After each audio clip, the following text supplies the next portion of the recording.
రెండు మోసాలు అలుపెరగకుండా ప్రజల్లోకి వెళ్లి ఎన్నికల పోరులో రణరంగంలో తనదైన పాత్ర పోషించారు ఇటు కార్యకర్తలు. అలాగే భారతీయ జనతా పార్టీ జాతీయ ప్రధాన కార్యదర్శి కరీంనగర్ ఎంపీ బండి సంజయ్.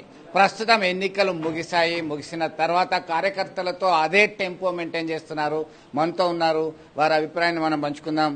జాతీయ స్థాయిలో లోక్సభ ఎన్నికలు జరుగుతున్నాయి. కాంగ్రెస్ సీనియర్ నేతలు వారు కొన్ని కామెంట్స్ చేయడం జరిగింది. శ్యామ్ పిట్రోడా దక్షిణాది రాష్ట్రాలకు చెందినటువంటి వ్యక్తులు ఆఫ్రికన్స్ లాగా ఉంటారని ఒక కామెంట్ చేశారు. మణిశంకర్ అయ్యర్ అంటే ఆయన కాంగ్రెస్ సీనియర్ నేత. ఆయన ఏమంటాడంటే పాకిస్తాన్ దగ్గర అణుబాంబు ఉన్నది, దాన్ని గౌరవించాలంటాడు. ఇదే Shyam Pitroda north eastern state వాళ్ళు చైనా వాళ్ళ లాగా ఉంటారని చెప్పేసి. అంటే ఇది ఎట్లా చూడొచ్చు? Congress party Indian National Congress party కాదు, Italy National Congress party. Italy జాతికి సంబంధించిన కాంగ్రెస్ పార్టీ వ్యవస్థాపకులు ఎవరు? బ్రిటిష్ వాడు. కాబట్టి వాళ్ళు కామన్గా ఈ దేశం పట్ల కాంగ్రెస్ పార్టీ నాయకులు కసి పెంచుకుంటారు. ఈ దేశం పట్ల భక్తిభావం వాళ్ళకు ఉండదు. అందుకే పక్క దేశం దగ్గర అనుభవం ఉంటే చాలా సంతోషపడతారు. పక్క దేశం పోయి ఈ దేశాన్ని ఉన్నటువంటి కల్చర్ని కానీ, సనాతన ధర్మాన్ని కానీ, సంస్కృతి సంప్రదాయాలు కానీ, ఈ దేశ పౌరులను కానీ అవమానపరిచే విధంగా మాట్లాడడం వాళ్ళకి ఆనవాయితీ అయిపోయింది. వాళ్ళకి రాహుల్ గాంధీ అనే వ్యక్తే ఇతర దేశ గడ్డ మీదకి పోయి ఇక్కడ ప్రధానమంత్రి గారిని ఇక్కడ దేశాన్ని కించపరిచే విధంగా వ్యాఖ్యలు చేసినప్పుడు వాళ్ళ నాయకులు సేమ్ అదే విధంగా వ్యాఖ్యలు చేస్తారు. అందుకే ప్రజలు గుణపాఠం చెప్పబోతున్నారు. కాబట్టి ఇటువంటి పరిస్థితుల్లో దేశ ప్రజలందరూ ఆలోచిస్తున్నారు. కాంగ్రెస్ పార్టీ విధానాలు ఏంది? కాంగ్రెస్ పార్టీ మొదటి నుంచి కూడా ఆ కాలం నుంచి ఈ కాలం వరకు కూడా ఈ దేశానికి వ్యతిరేకంగా వ్యాఖ్యలు చేయడం, ఈ దేశాన్ని కించపరిచే విధంగా ప్రయత్నం చేయడం, ఇతర దేశాలకు వత్తాసు పలకడం, చివరకు ఈ దేశంలో ఉన్నటువంటి ప్రజాస్వామ్యాన్ని కూని చేస్తూ పక్క దేశంలో ప్రజాస్వామ్యం ఉందని పోగొట్టేటువంటి పరిస్థితి చేయడం అన్నీ కూడా కాంగ్రెస్ పార్టీకి ఆనవాయితీగా మారింది. అందుకే ఈ పరిస్థితిలో దానికి తోడు కాంగ్రెస్ పార్టీ మా పార్టీ దేశభక్తి అయితే 370 ఆర్టికల్ను రద్దు చేయడంలో కాంగ్రెస్ పార్టీ ఎందుకు సహకరించలే? సిటిజన్షిప్ అమెండ్మెంట్ యాక్ట్ విషయంలో కాంగ్రెస్ పార్టీ ఎందుకు సహకరించలే? కాబట్టి ఇవన్నీ కూడా కాంగ్రెస్ పార్టీ ప్రతి దాన్ని రాజకీయంగా చూస్తుంది తప్ప దేశానికి ఆపదొచ్చినప్పుడు, ఈ దేశానికి కష్టం వచ్చినప్పుడు, ఈ దేశం పట్ల ఇతర దేశాలు వేరే రకంగా వ్యవహరించినప్పుడు అన్ని రాజకీయ పార్టీలు ఒక్కటి కావాలి, భారతీయులందరూ ఒక్కటైన భావన ప్రపంచ దేశాలకు ఇవాళ మనం అందించే ప్రయత్నం చేయాలి. మీరు చూడాలి, లాక్డౌన్ విషయంలో కాంగ్రెస్ పార్టీ హేళన చేసింది. మోడీ గారు లాక్డౌన్ ప్రకటించారు, అవగాహన లేదు, ఇట్లా అట్లా చెప్పని. కానీ మనం లాక్డౌన్ విధించిన ప్రపంచ దేశాలు ఆదర్శంగా తీసుకున్నాయి. దాన్ని కాంగ్రెస్ పార్టీ సమర్థించేది, వ్యతిరేకించింది. బట్ ఎకానమీ విషయంలో కూడా అన్ని విషయాల్లో రాజకీయాలే విమర్శలు చేసుకోవడంలో తప్పేం లేదు. కానీ దేశ భద్రతకు సంబంధించి, దేశానికి సంబంధించి అటువంటి పరిస్థితుల్లో వ్యవహరించాల్సిన తీరు విషయంలో జాగ్రత్తగా ఉండాల్సిన అవసరం ఉంది. కాంగ్రెస్ పార్టీ మొదటి నుంచి కూడా ఈ దేశానికి వ్యతిరేకమైన పార్టీ. ఆ కాంగ్రెస్ పార్టీలో ఉన్న నాయకులందరూ కూడా ఈ భారతీయ భావజాలానికి వ్యతిరేకంగా ఉన్నటువంటి వ్యక్తులు కాబట్టి కాంగ్రెస్ పార్టీ దేశ వ్యతిరేక వ్యాఖ్యలు చేసినా దేశ ప్రజలు పట్టించుకునే స్థితి లేదు, కామన్ అయిపోయింది అది. ఈ దేశం గురించి గొప్పగా మాట్లాడితే ప్రజలు చర్చించుకుంటారు, కాంగ్రెస్ పార్టీ నాయకులు దేశ గొప్పతనం చెప్తున్నారు అని చర్చించుకునే స్థితికి వచ్చిందని దాన్ని కాంగ్రెస్ పార్టీ నాయకులు ఆలోచించాలి. వాళ్ళ నాయకుల పట్ల కాంగ్రెస్ పార్టీ వ్యవహరించలేదో వాళ్ళ ఆలోచనతో బయటపెట్టాల్సిన అవసరం ఉంటుంది. రాష్ట్ర ముఖ్యమంత్రి రేవంత్ రెడ్డి ఒక కామెంట్ చేశారు, ఇప్పటి నుంచి నేను పరిపాలన మీద దృష్టి పెడతా, పక్క ఇచ్చిన హామీల మీద నేను దృష్టి పెడతా అని చెప్పి కామెంట్ చేశారు. ఇన్ని రోజులు ఎందుకంటే ఎవరు ఆపినట్టు ఇన్ని రోజులు ఎవరు ఆపినారు? పాకిస్తాన్ ఆపిండా? పాకిస్తాన్ అంటే బాగా ప్రేమ వీళ్ళకు.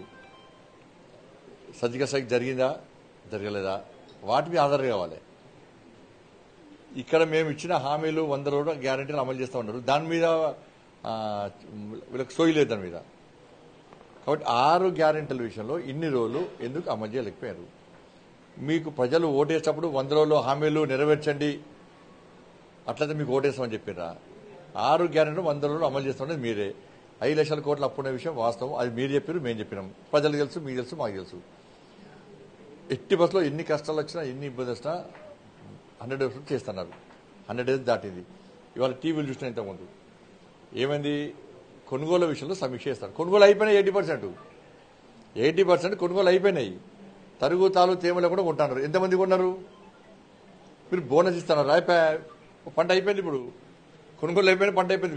ఎంతమంది బోనస్ ఇచ్చారు? దాని మీద ఇన్ని రోజులు సమీక్ష ఎందుకు చేయలే? కొనుగోలు ప్రారంభించే ముందు సమీక్ష చేయడానికి మీకున్న ఇబ్బంది లేదు. ఇప్పుడు చాలా విషయాలు కూడా మీరు ఓట్ల కోసము కొంతమంది అకౌంట్లో పైసలు వేసారు, కొన్ని హామీలు కొంతమందికి మీరు అప్పుడప్పుడు హామీలు ఇచ్చి వాటి కూడా సహకరించారు. ఎక్కడ భారతీయ జనతా పార్టీ ఆపలే, ఎన్నికల కమిషన్ ఎక్కడ ఫిర్యాదు చేయలే. మరి బోనస్ ఎందుకు వెళ్ళకపోయారు? మీరు ప్రతి గింజను కటింగ్స్ లేకుండా ఎందుకు కొనలేకపోయారు? వాటి విషయంలో ఎందుకు మీరు స్పష్టత వ్యక్తం చేయకపోతున్నారు? 2,500 రూపాయలు కానీ, 4,000 రూపాయల పెన్షన్ కానీ, 15 రూపాయల రైతు భరోసా కానీ, 12 రూపాయల రైతు కూలీలకు కానీ, తులం బంగారం కానీ, 5 లక్షల రూపాయలు 2 లక్షల రూపాయలు రుణమాఫీ కానీ, 5 లక్షల రూపాయలు ఇల్లు జాగాలు లేని వాళ్ళకి కానీ, 5 లక్షల రూపాయలు విద్యార్థి భరోసా కానీ, ఫీజు రియంబర్స్మెంట్ బకాయిలు కానీ, ఆరోగ్యశ్రీ బకాయిలు కానీ, వీటన్నిటి విషయంలో మీరు ఎందుకు 100 రోజుల పాటు స్పష్టమైన ప్రకారం చేయలేకపోయారు? దాని మీద చర్చ జరగాలి. మళ్ళీ ఇప్పుడు స్థానిక సంస్థల ఎన్నికలు ఉన్నాయని చెప్పి మీరు మళ్ళీ సమీక్షలు పెడుతుని ఇది చేస్తాం అది చేస్తాం అంటే దాన్ని పడుచుకోరు. ఇలా సాక్షాత్తు రాష్ట్ర ముఖ్యమంత్రి గారే ఇలా 6 గ్యారెంటీ విషయంలో ప్రజలు ప్రశ్నిస్తున్నారని తెలుసుకొని ఇలా ఇష్యూని డైవర్ట్ చేసి రిజర్వేషన్ అంశాలను ముందు తీసుకొచ్చే ప్రయత్నం చేశారు. సరే, రిజర్వేషన్ అంశాలు తీసుకొచ్చారు. దాంతోపాటు 6 గ్యారెంటీల విషయంలో మీరు ఎందుకు ఇలా మాట్లాడలేకపోయారు? అమలు ఎందుకు చెప్పలేకపోయారు? 100 రోజులు అమలు చేస్తాను మీరే ఎందుకు చేయలేకపోయారు? దానికి స్పష్టత రావాలి. కానీ ఆగస్టు 15కి రుణమాఫీ చేస్తున్నారు. ఎందుకు? డేట్ ఏంది? కట్ ఆఫ్ డేట్ ఏంది? అది మీరు ఆ డేట్ ఎందుకు నిర్ణయించుకున్నారు? మీరు 4th కౌంటింగ్ అయిపోతుంది, ఎలక్షన్ కూడా అయిపోతుంది. జూన్ 15 ఎందుకు లేకపోయారు? జూలై 15 ఎందుకు లేకపోయారు? ఆగస్టు 15 డేట్ ఏంది అంటే ఈరోజు స్థానిక సంస్థల ఎన్నికలు పెడతారు, మళ్ళీ ఓట్లు వేయించుకుంటారు. ఓట్లు వేసుకొని ఆ బస్మాస్తు రాస్తాన్ని ప్రజల మీద పెట్టిపోతారు. ఇది వాళ్ళ ప్లాన్. తెలంగాణ రాష్ట్రంలో లోక్సభ స్థానాలు భారతీయ జనతా పార్టీ ఎన్ని దక్కించుకునే అవకాశం ఉంది? మీ మెజార్టీ పట్ల మీ అభిప్రాయం?